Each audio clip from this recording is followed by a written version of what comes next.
Welcome everyone.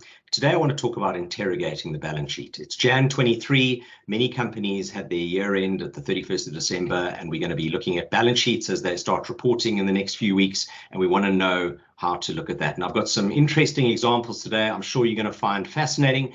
Well, I hope you're going to find fascinating, so let's kick off. But first, this is meant to be thought-provoking. It's not advice. Please do your own work. Read the disclaimers at the end of the presentation, or email client services at Ranmore Funds if you'd like a copy of the disclaimers. EMEO, what does that stand for? The easy money era is over. In the last few years, it's been really easy to see the Amazon parcels and buy Amazon, and see the number of people wearing AirPods and go and buy Apple, and watch cars driving around by Tesla. Okay, but we saw what happened with Bitcoin. All right, it's been too easy to make money in a low interest rate environment when these companies have just continued to balloon. Harsh reality with Bitcoin, let that be a lesson to us. The easy money era is over. Okay, many companies have lots of debt. They have bought back billions of dollars worth of shares to offset share option dilution. Companies have got lots of debt. Interest rates are rising. It's a different time. But let's first of all have a look and see, what do the gurus say about balance sheets? So the first person I want to talk about, Peter Lynch. He was a legend, one of the most successful investors in history. He managed the Magellan Fund, generated 29% per annum, twice the S&P 500 during his management. He's a legend. What did Peter Lynch say? He said, never invest in a company without understanding its finances. The biggest losses in stocks come from companies with poor balance sheets. Great advice from Peter Lynch.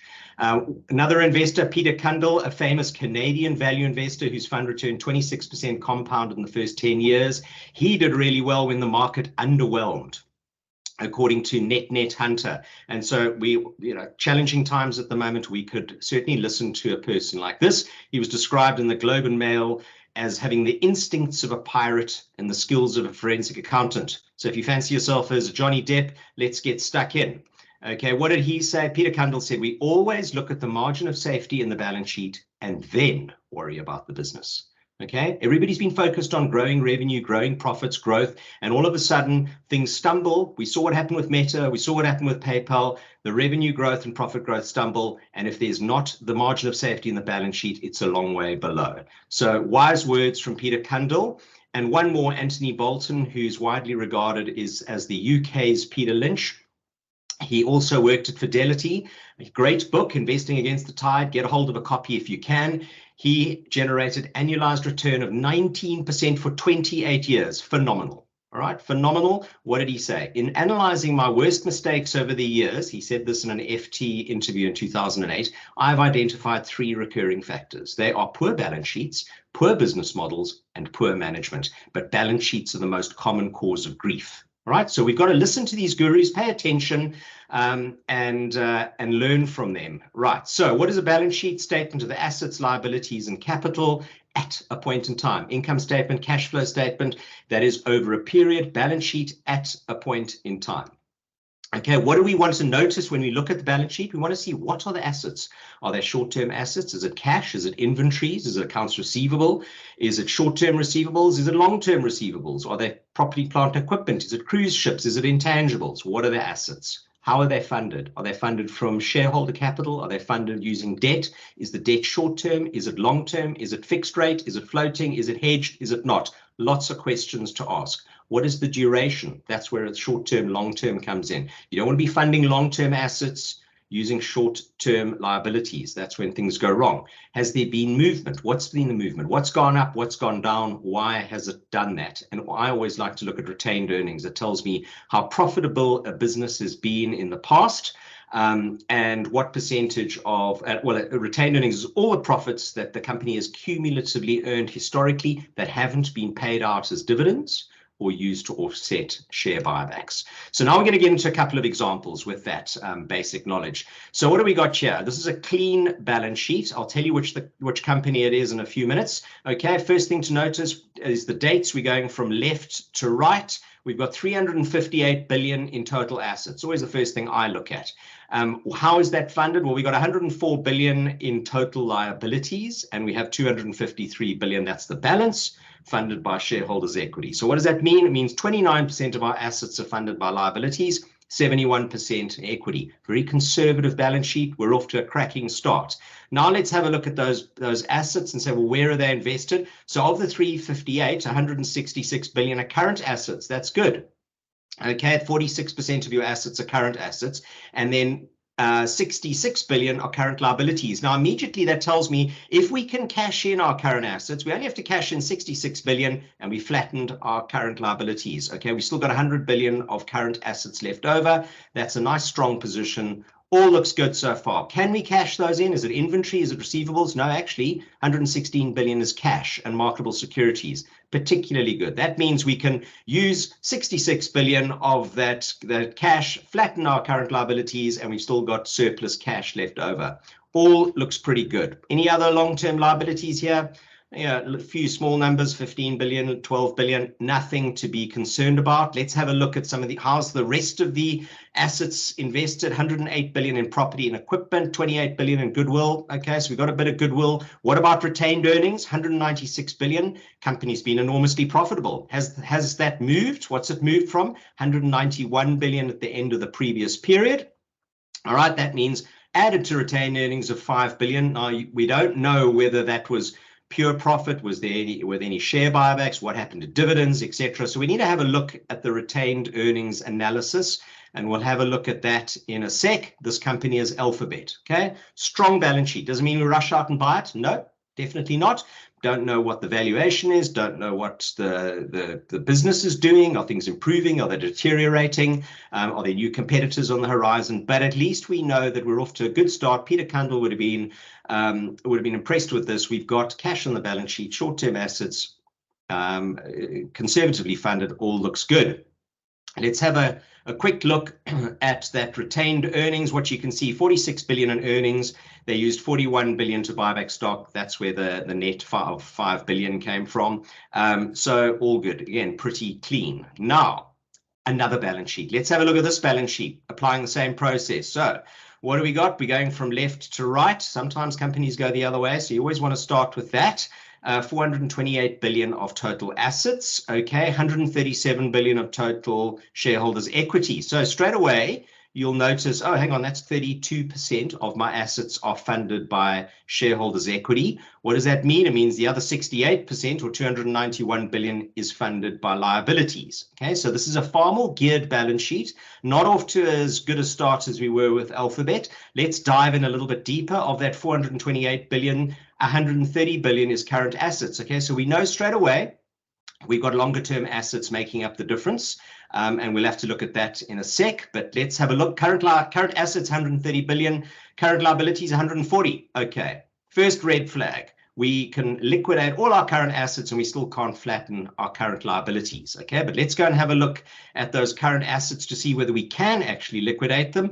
35 billion of cash, 24 billion of marketable securities. Now, I trained originally as an accountant and as an auditor, and the one thing that they will tell you is that the cash balance at the end of the period is the first thing auditors look at. They arrive at the company to do the year-end audit. First thing you do is send off a letter to the bank to say, please tell us how much cash. Because of that, companies like that cash balance to be as high as possible. All right. So what they get the teams to do is they phone the accounts receivable, collect all the debts. Every debt you can possibly collect, please go and collect it.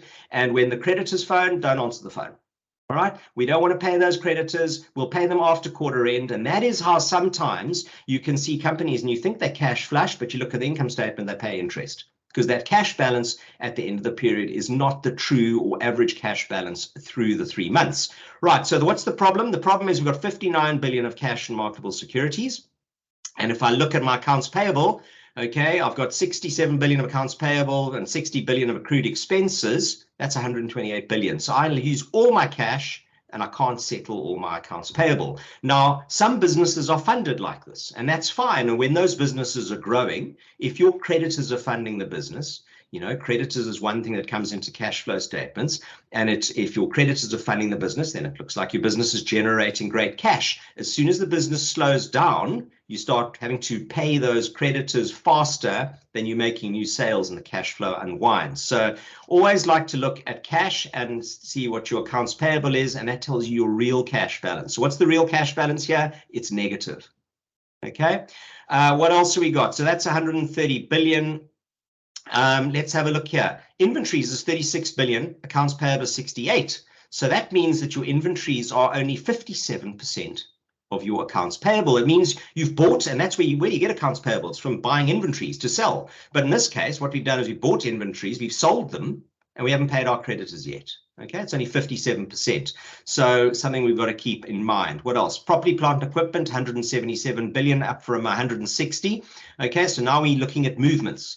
17 billion increase in property, plant, and equipment. What's happened to intangibles? 15 billion increase in intangibles. Okay, so we've got 32 billion of longer term assets that have increased. We've got to fund that. How have we funded that? Have we funded it with debt? Well, yep, debt's gone up by 9 billion. Okay, doesn't explain everything. What about earnings? Let's go and have a look at retained earnings. 83 billion. Have we funded it with earnings? Well, we can't possibly have done that because retained earnings is down from 86 billion to 83 billion.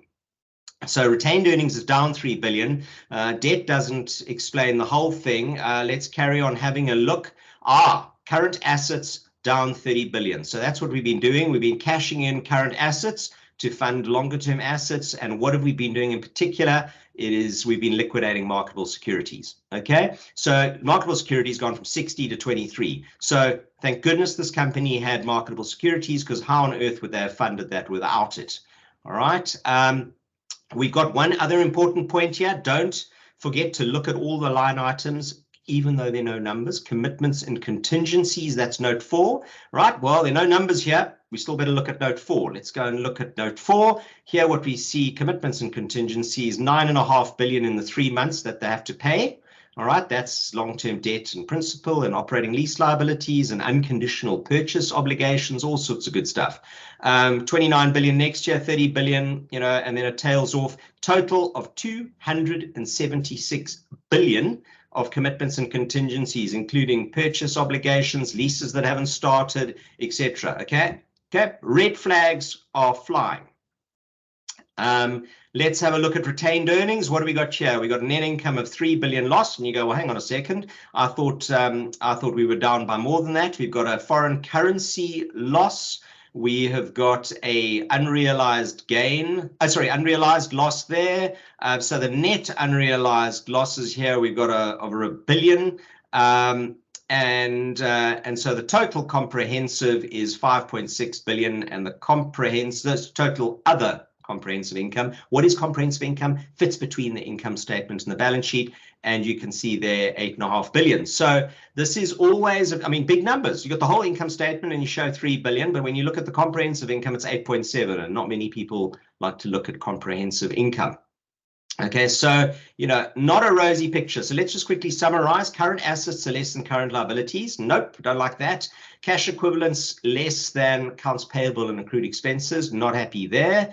Net current assets have deteriorated. We don't like that. Long-term debt's up. That's a problem. Goodwill is up 5 billion. Yep, so we're spending money to buy goodwill. Don't like that. Huge commitments and contingencies, and they're losing money. So you've got a weak balance sheet, losing money. 3 black marks there. Okay, or red marks, should we say. Right, what's the company? Amazon. All right, I bet that surprised you. Amazon. So everyone's focused on growth. Meanwhile, what's lurking beneath? Here we've got an Amazon balance sheet that I think is problematic. Okay, who owns Amazon? Well, this is from Whale Wisdom. If you have more than $100 million invested in the US, then you have to file a 13F. You've got 3,915 funds. Filed 13Fs, 3,915 funds owned Amazon, of which 1,275 had Amazon in their top 10. A third of all funds had Amazon in their top 10.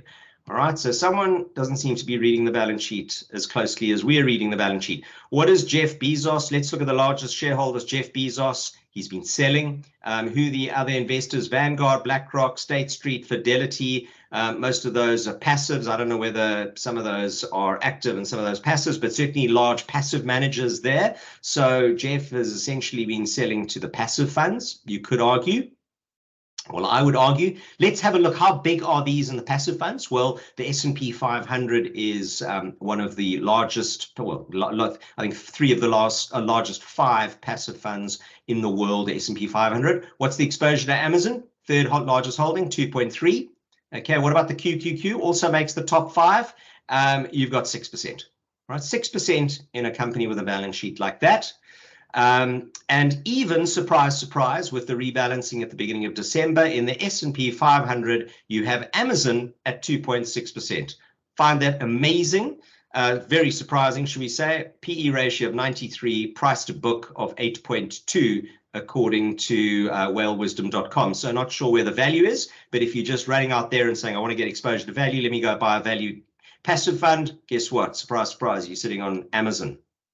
Okay, so what does that mean? Well, I think it's an accident waiting to happen. You've got so much money sitting in these passive funds, and who is looking at the maps or balance sheets, if you want a better word? You know, these allocations are made based on size. Size is based on how well they've done recently. That environment is over. We've got tough ENEO. You know, the easy money era is over. And so one needs to pay attention. So lastly, it sounds extraordinary, but it's a fact that balance sheets can make fascinating reading, said Dame Mary Archer. I find them fascinating. That's why my LinkedIn is hashtag numbers, not narrative. Prefer to look at the numbers rather than the story. Okay, keeps me out of trouble. So please, you need to find, you know, if you invest yourself, focus on the balance sheets. If you invest in fund managers, make sure the fund managers are focusing on the balance sheet and ask them why if you invest in any of those 3,900 funds. Want a bit more information about Randmore funds? LinkedIn, hashtag narrative. You can go to Morningstar, FT, speak to your advisor, and let's not lose as much money as people lost in 2022. All right, challenging year last year. We want to avoid disasters. I think there's some disasters lurking. And if you look at the balance sheet, listen to those gurus, it'll help you save some money. So I hope you've enjoyed this, learned something, like, comment, and share. Until next time.